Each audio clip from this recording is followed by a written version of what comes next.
میخوام بدن.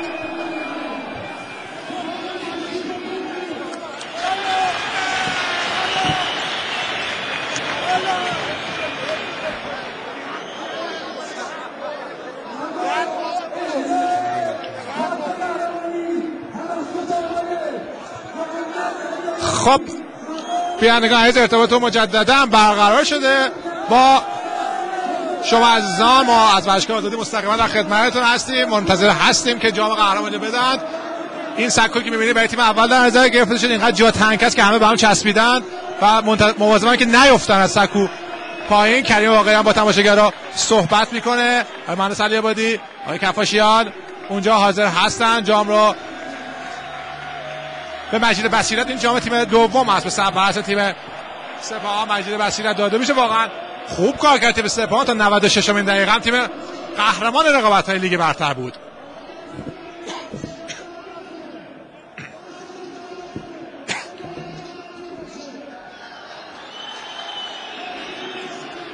اتفاق دیگه انتهای مسابقه رخ داد و هر چیزی از ارزش تیم سپاهان کم نمی‌کنه. تیم خیلی خوب کار کرد، در 5 جام هم درگیر بود، اما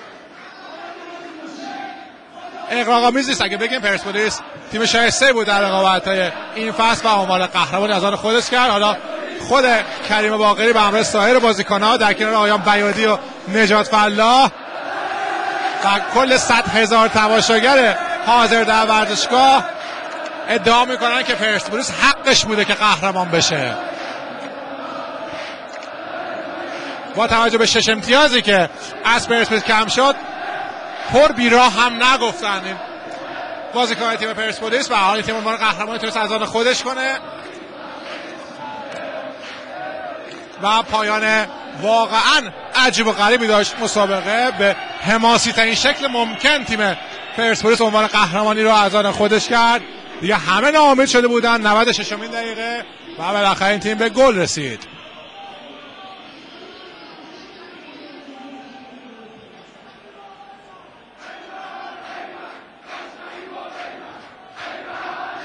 حبیب کاشانی هم که بیمار بود به جمع بازیکنان و کادر تیم پیروزی اضافه شده. ملاحظه که او اون وسط هست. این سکو فکر آخر بیفته، اینقدر آدم رفته روش. در آغوش نجات فلاح بیادی اعضای هیئت مدیره قرار میگیره. ما همه منتظر هستیم برای یه روبی هستون بازیکن بالا هستن. یه روب که نه 10 دقیقه هست که هنوز مدالی به کسی داده نشده. گل زیبای محسن خلیلی تیم میزبان 1% جلو انداخت و حالا دارن مدالا رو دونه دونه به بازیکن‌ها میدن. آقای مهندس علی‌آبادی این کارو میکنه. من موندم مدال ماتر رو چجوری میخواد بده که اون پشت ایستاده. حمید استیلی بالاخره موندن در کنار افشین قطبی و تیم پرسپولیس تونست عنوان قهرمانی از آن خودش کنه. قولی که افشین قطبی داده بود بالاخره بهش عمل کرد.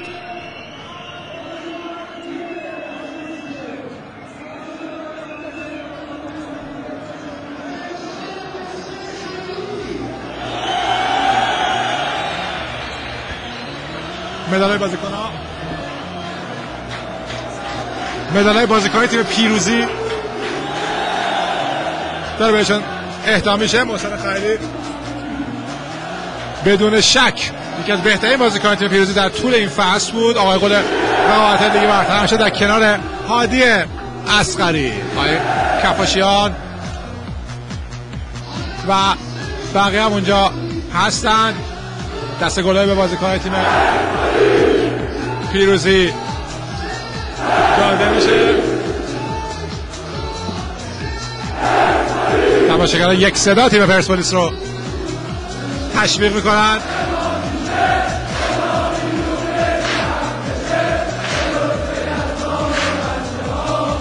شاید اگر بازی رو در روال عادی مثلا در حین بازی 2-3 هم میبردن اینقدر خوشحال نمیشدن. هوادارا و بازیکنان تیم پیروزی واقعا رویا بازی رو به نفع خودشون به پایان رسوندن.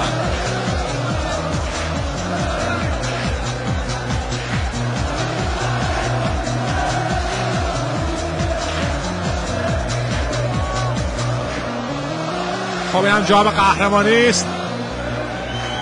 شلوغ اونجا که اصلا هیچ کس دیده نمیشه. آیا علیعادی میده به کریم باقری، همه با هم جام میبرن بالا. مراسم خاص هم اونجا انجام میشه. به حال خیلی بهتر شده نسبت به سال قبل. حداقلش که خبری از اصل نیست اینجا و مراسم به شکل منظم و قابل قبولی داره انجام میشه. قاعده به هوا پرتاب میشه، مراسم شکل شکلی به خودش میگیره. حتی بعد اون دور خیلی شلوغ هست، اما دیگه اینقدر مراسم بدتر از این دیده بودیم که اینه که داریم میبینیم خیلی به نظر اون مراسم خوبی است.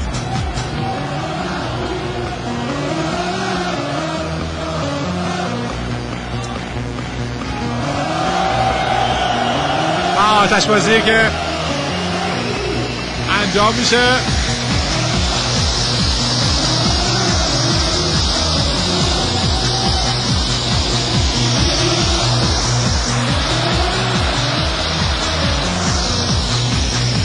بازیکن‌ها بگم جامو دارم میبرم به سمت هوادارا. اینقدر اونجا شلوغ هست، اینقدر شلوغ هست که چشو نمیبینه در این دقایق.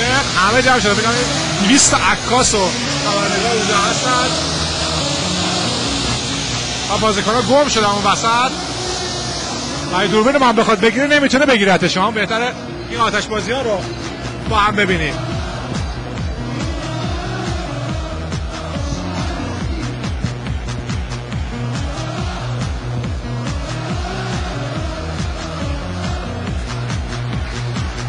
مراسم به پایان رسید. خیلی شکیل‌تر و بهتر از سال قبل بود، اما بازم با اون حد ایدئال فاصله نبود. انصافا بهتر از سال قبل بود.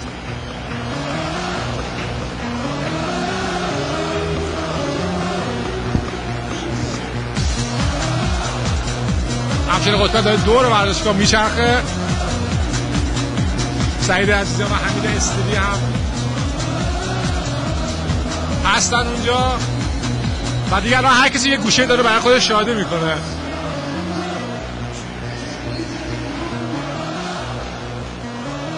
پس احتجام لیگ برتر پخش مستقیمون از طریق برنامه فوتبال برتر شبکه سوم سیما.